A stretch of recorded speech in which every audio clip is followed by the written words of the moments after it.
Gen গল্প। লেখক শ্রী বিৎসুক ভট্টাচার্য। গল্পের নাম এসুনের বিদায়। 60 বছর পার হলে সাদিকা এসুন পৃথিবী ছেড়ে যাওয়ার কথা ভাবলেন। তিনি কিছু সাধুকে মঠের আঙ্গিনায় কাঠ জড়ো করতে বললেন। দৃঢ় হয়ে চিতার মাঝখানিটিতে বসে তিনি চিতার চারধারে আগুন ধরিয়ে দিতে বললেন।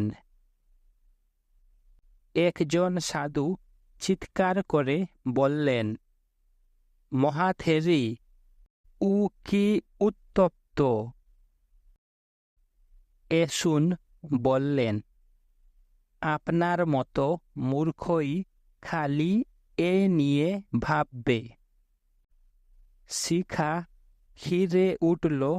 এসুন চলে গেলেন।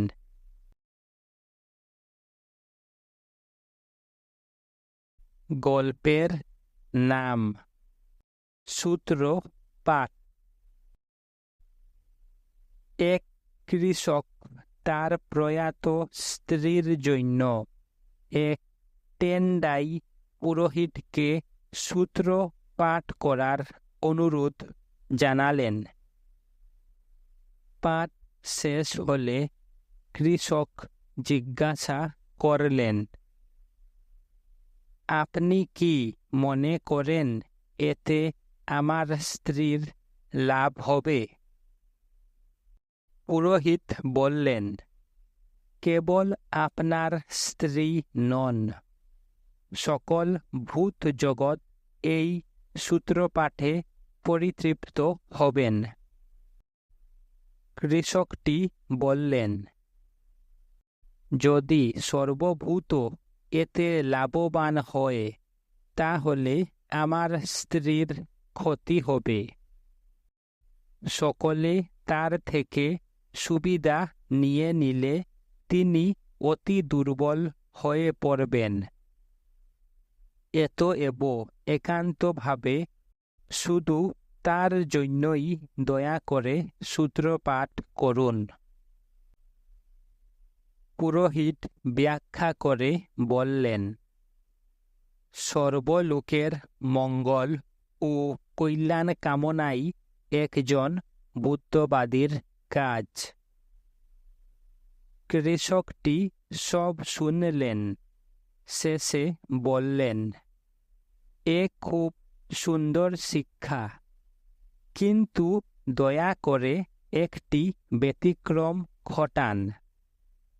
আমার এক প্রতিবেশী আছে, সে অত্যন্ত অভদ্র আর সংকীর্ণ মনের মানুষ। কেবল তাকেই সর্বভূত থেকে বাদ দিন।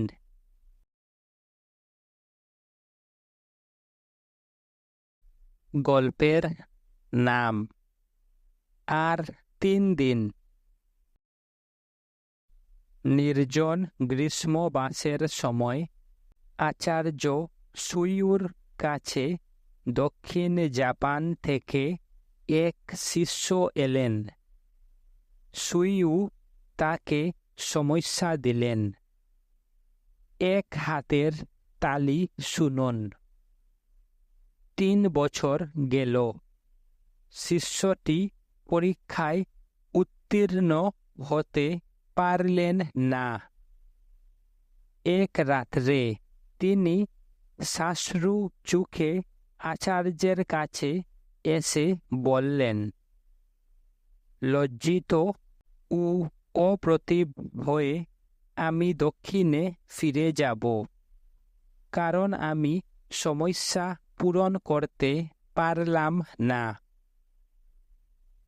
আরও 1 সপ্তাহ অপেক্ষা করুন এবং নিয়ত ধ্যান করুন, আচার্য উপদেশ দিলেন। কিন্তু শিষ্যের বুদ্ধি লাভ হল না।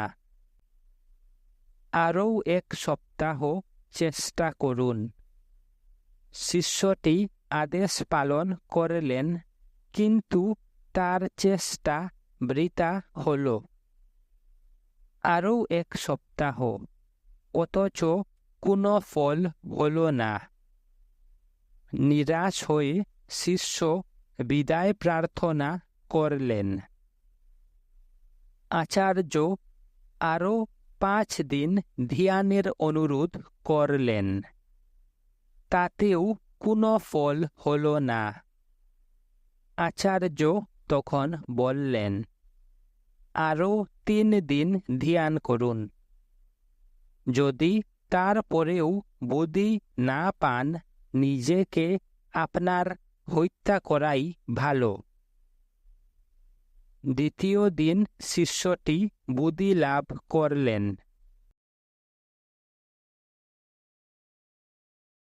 গল্পের নাম কিছু নেই। তরুণ জেনবাদী ছাত্র ইয়ামাউকা তেসু একজনের পর একজন শিক্ষকের কাছে গিয়েছিলেন। তিনি ডেকুয়নের সঙ্গে দেখা করলেন। ইয়ামাউকা তার জ্ঞান দেখানোর জন্য বললেন, মন, বুদ্ধ, সত্তা এসব কিছুই নেই। বস্তুর প্রকৃত স্বভাব শূন্যতা। বুধ বলে কিছু নেই, মায়া বলে কিছু নেই, কোনো ভিক্ষু নেই, কোনো মাধ্যমিকতা নেই, কোনো দান নেই, কোনো অর্জন নেই। ডেকুয়ন ধূমপান করতে করতে নিঃশব্দে শুনছিলেন, কোনো মন্তব্য করছিলেন না। হঠাৎ বাঁশের পাইপটা তিনি ইয়ামাউকার মাথায় খুব জোরে ঠুকিয়ে দিলেন। এতে ইয়ামাউকার খুব রাগ হল। ডেকুয়ান জানতে চাইলেন, যদি কিছুই না থেকে থাকে, তাহলে এই রাগটা এলো কোথা থেকে?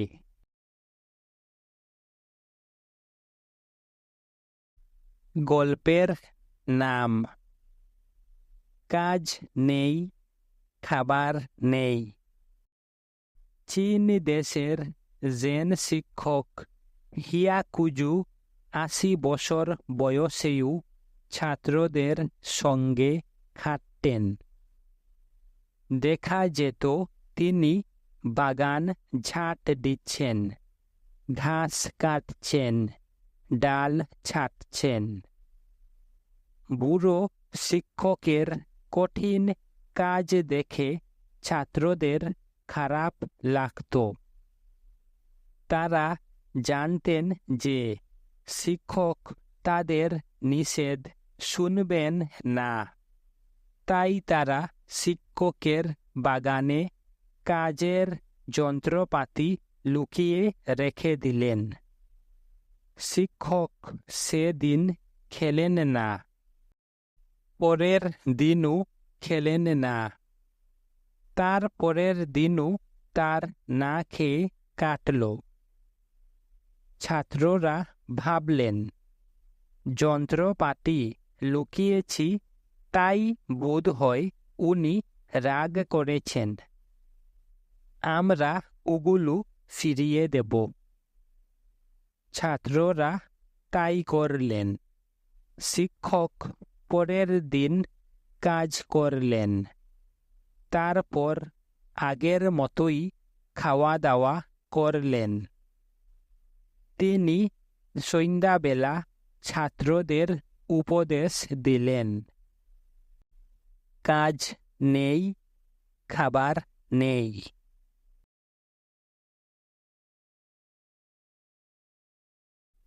গল্পের নাম। সুখের স্বর। সাধু বানকেই গত হলে পর তার মঠের কাছাকাছি থাকেন এমন একজন অন্ধ মানুষ তার বন্ধুটিকে বললেন, দেখুন, আমি অন্ধ, আমি তাই কারু মুখ দেখতে পারি না। গলার স্বর শুনে লোকটি কেমন তা আমাকে ঠিক করে নিতে হয়। সাধারণত কেউ যখন কারুকে কোনো সুখ বা সাফল্যের জন্য অভিনন্দন জানাচ্ছেন শুনি, তখন আমি ঈর্ষার একটি গোপন স্বরও শুনতে পাই। যখন কারু দুর্ভাগ্যসূচক কোনো সুখ প্রস্তাব গৃহীত হয়, তখনও আমি আনন্দ আর পরিতৃপ্তির স্বর শুনতে পাই। মনে হয় শোকাহত কেউ যেন এই ভেবে সত্যকার খুশি যে একান্তভাবে তার নিজের জগতে কিছু লাভ করার থেকে গেল। যাই হোক, আমার অভিজ্ঞতা অনুযায়ী বানকেইয়ের কণ্ঠ সব সময় আন্তরিক ছিল। তিনি যখন আনন্দ প্রকাশ করতেন, আমি নন্দিত কণ্ঠ ছাড়া কিছুই শুনতে পেতাম না।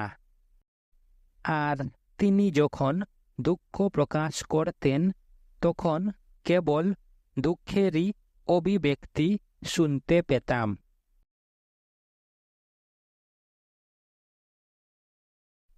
গল্পের নাম আপন ভান্ডার।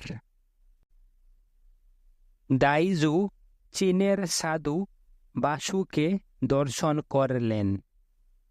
বাসু জানতে চাইলেন, আপনি কি সন্ধান করছেন? বুদ্ধি, দাইজু উত্তর দিলেন, আপনার একান্ত নিজস্ব ভান্ডার আছে, আপনি বাইরে অন্বেষণ করছেন কেন? বাসু জিজ্ঞাসা করলেন। দাইজু জানতে চাইলেন, আমার ভান্ডার কোথায়? বাসু বললেন, আপনার জিজ্ঞাসাই আপনার ভান্ডার। দাইজু বুদ্ধি লাভ করলেন। এরপর থেকে তিনি বন্ধুদের এই বলে প্রেরণা দিতেন, আপনার নিজের ভান্ডার খুলুন এবং আপন ঐশ্বর্য ব্যবহার করুন।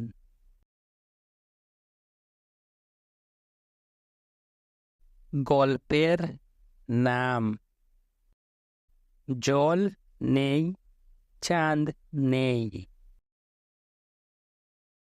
এনগাকুর বুকুর কাছে পাথরত সাদিকা চিউনু সুদীর্ঘকাল তার ধ্যানের ফল ভোগ করতে অপারগ হয়েছিলেন। অবশেষে এক চন্দ্রালোকিত রাত্রে তিনি যখন জল বহন করে আনছেন, হঠাৎ বাঁশের ভারটি ভেঙে গিয়ে প্রাচীন পাত্রটির তলা খুলে গেল, আর চিউনু তৎক্ষণাৎ নির্বাণ লাভ করলেন। এ ঘটনার স্মৃতিতে চিউনু এই কবিতাটি লিখেছিলেন। বাঁশের ভারটা ছিল পলকা, দুর্বল। পুরনো পাত্রটা তাই কোনো মতে চেয়েছি বাঁচাতে, আর শেষে পাত্রটার তলা গেল খসে। নেই আর জল পাত্র তাতে, নেই আর চান্দু জল টাটে।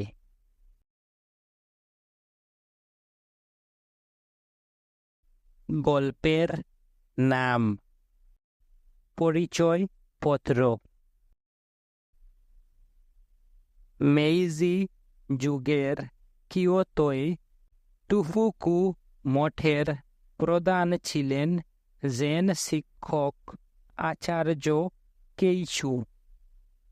কিয়োটোর রাজ্যপাল তাকে সেই প্রথম দর্শন করতে এসেছিলেন।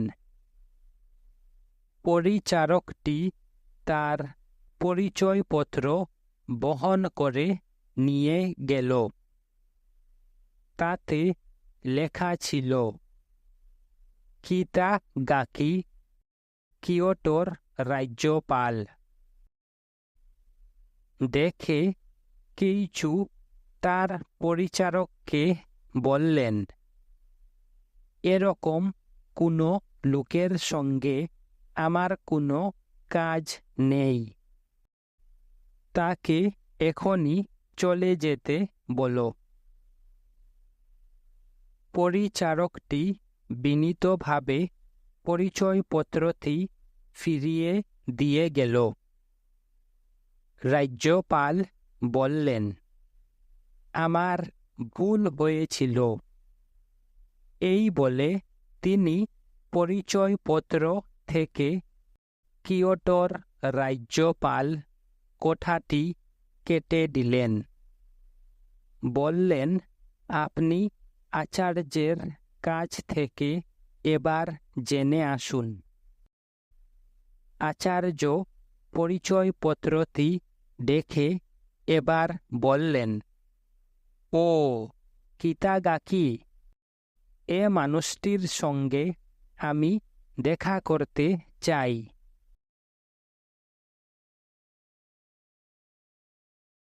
গল্পের নাম, সর্বশ্রেষ্ঠ।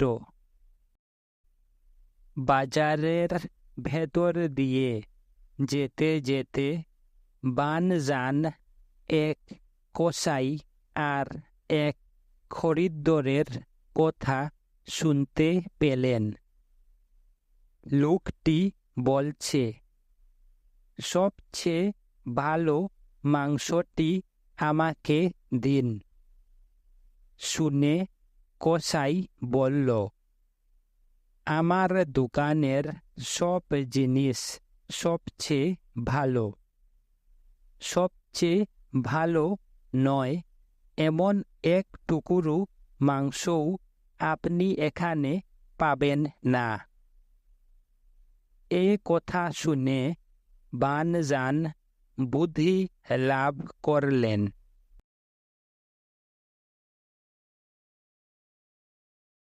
গল্পের নাম, রত্ন যুগ।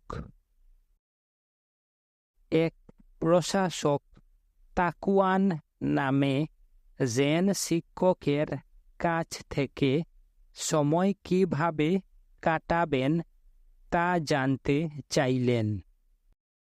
দপ্তরে খাড়া হয়ে বসে থেকে অন্যদের নমস্কার নিতে নিতে তার দিন অস্বাভাবিক দীর্ঘ মনে হচ্ছিল।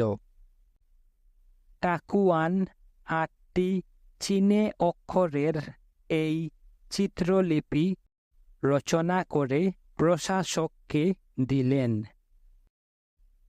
এই দিন দুবার নয়, 3 কাল রত্ন যায়।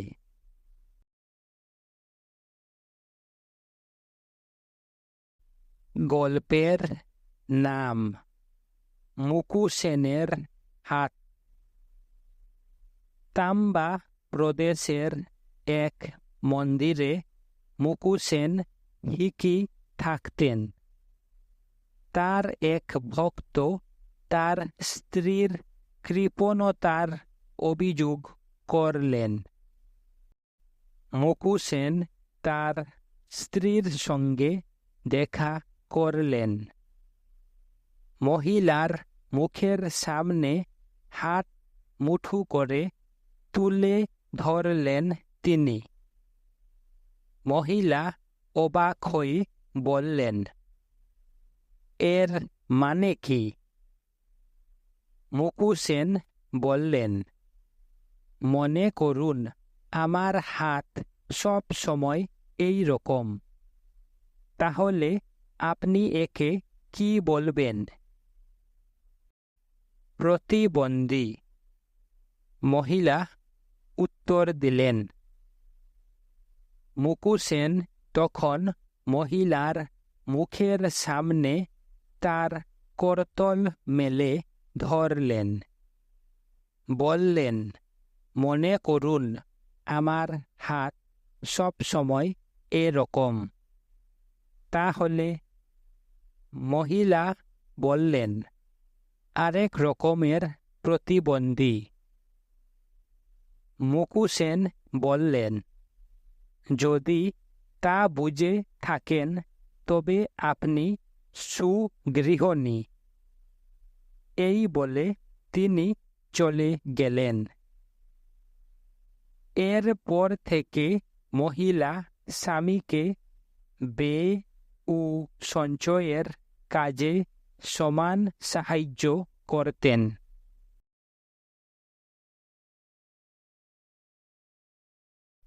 গল্পের নাম জীবনে হাসি। গত হবার আগের দিন পর্যন্ত মুকু সেনকে কেউ হাসতে দেখেননি। প্রয়াণকালে তিনি শ্রাবকদের বললেন, 1 দশকের বেশি হল তোমরা আমার কাছে পাঠ গ্রহণ করছ। আমাকে জেনের প্রকৃত তাৎপর্য দেখাও। যে সবচেয়ে সুস্পষ্ট করতে পারবে সে আমার উত্তরাধিকারী হবে। আমার পাত্র চিবর পাবে। শুনে সকলে মুকু সেনের কঠিন মুখের দিকে তাকিয়ে থাকল, কিন্তু কেউ উত্তর দিল না। এনকো নামের পুরনো শ্রাবক শয্যার কাছে সরে এলো। ওষুধের পাত্রটিকে সে এক বিগত এগিয়ে দিল। এই হলো তার প্রশ্নের উত্তর। আচার্যের মুখ কঠিনতর হল। তুমি এই বুঝেছ? মুকু সেন জিজ্ঞাসা করলেন। উত্তরে এনকো পাত্রটি হাতে ধরে যথাপূর্ব সরিয়ে রাখলেন। মুকু সেনের সর্বশরীর হাসিতে দীপ্ত হল।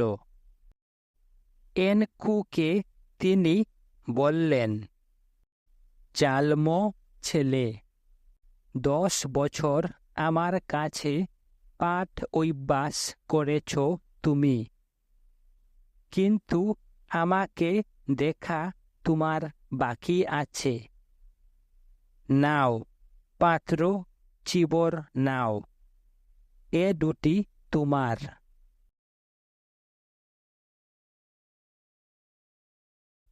গল্পের নাম সব সময় জেন। জেন শেখানোর আগে ছাত্ররা নিজেরা কম করেও 10 বছর জেন শেখে। শিক্ষানো বেশি পর্যায় পেরিয়ে টেন-নো নান ইনের সঙ্গে দেখা করতে আসছিলেন। সেদিন বৃষ্টি হচ্ছে, তাই টেন-নো কাঠের জুতো পরে আর ছাতা নিয়ে এসেছিলেন।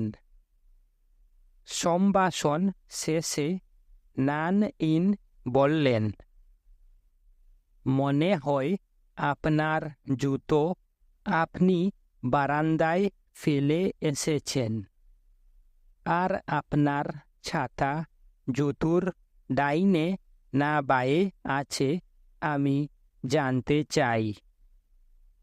হতবম্ব তেননু তখনই কোনো উত্তর দিতে পারলেন না।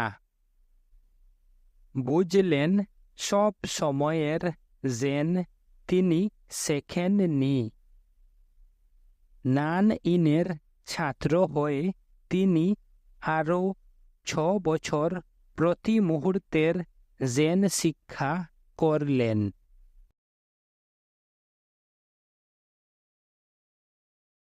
গল্পের নাম পুষ্পবৃষ্টি। বুদ্ধ শিষ্য সুভূতি। সুভূতি শূন্যতার বোধ অর্জন করেছেন। একদিন সুভূতি শূন্যতায় সমহিম হয়ে বৃক্ষতলে উপবিষ্ট। তার উপর পুষ্প বর্ষিত হতে থাকল। দেবতারা অনুচ্চারে বললেন, আপনার শূন্যতা সূত্রকে অভিনন্দন জানালাম।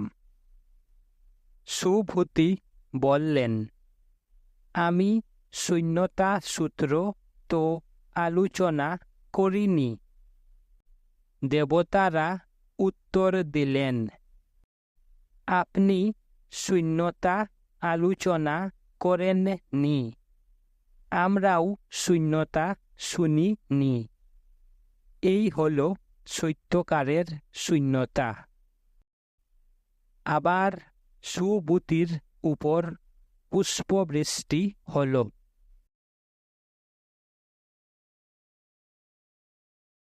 গল্পের নাম সূত্র প্রকাশ। তখন সূত্রগুলি শুধু চীনে ভাষায় পাওয়া যেত। তেৎসুগেন নামে এক জাপানি ভক্ত সে সমস্ত জাপানি ভাষায় প্রকাশ করবেন ঠিক করলেন। কাঠ খোদায়ে ছাপা হয়ে 7,000 খণ্ড বই বার হবে ঠিক হল। এ এক অক্লিষ্ট উদ্যোগ। তেৎসুগেন এ উদ্দেশ্যে ঘুরে ঘুরে অনুদান সংগ্রহ করে বেড়াতে লাগলেন। কিন্তু সহানুভূতি সম্পন্ন মানুষ তাকে 100 স্বর্ণ মুদ্রা দিলেন, কিন্তু তিনি বেশিরভাগই ক্ষুদ্র তাম্র মুদ্রা পেয়েছিলেন। প্রত্যেক দাতাকে তিনি একই রকমভাবে কৃতজ্ঞতা জানাতেন। 10 বৎসর পরে তেৎসুগেন দেখলেন যে উপযুক্ত পরিমাণ অর্থ সংগ্রহিত হয়েছে।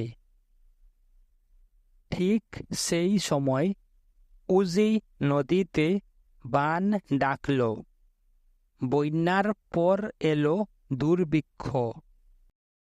তেৎসুগেন গ্রন্থ প্রকাশের জন্য সংগ্রহিত অর্থ নিয়ে তা উপবাসক্লিষ্ট মানুষজনের জন্য ব্যয় করলেন। তারপরে তিনি আবার তার অর্থ সংগ্রহের কাজ শুরু করলেন। কয়েক বছর পরে মহামারী দেখা দিল। তেৎসুগেন তার সঞ্চিত সমূহ অর্থ দেশবাসীর জন্য ব্যয় করেছিলেন। তেৎসুগেন তৃতীয়বার কাজ শুরু করলেন। 20 বছর পরে তার ইচ্ছা পূরণ হল।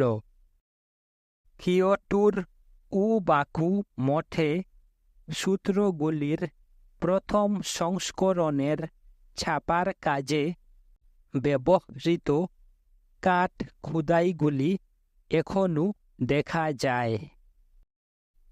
জাপানিরা তাদের সন্তানদের বলেন, তেৎসুগেন 3 প্রস্থ সূত্র প্রস্তুত করেছিলেন। তার মধ্যে প্রথম 2 প্রস্থ সূত্র অদৃশ্য, কিন্তু তারা প্রকাশিত শেষ সূত্রসমূহকে অতিক্রম করে গিয়েছে।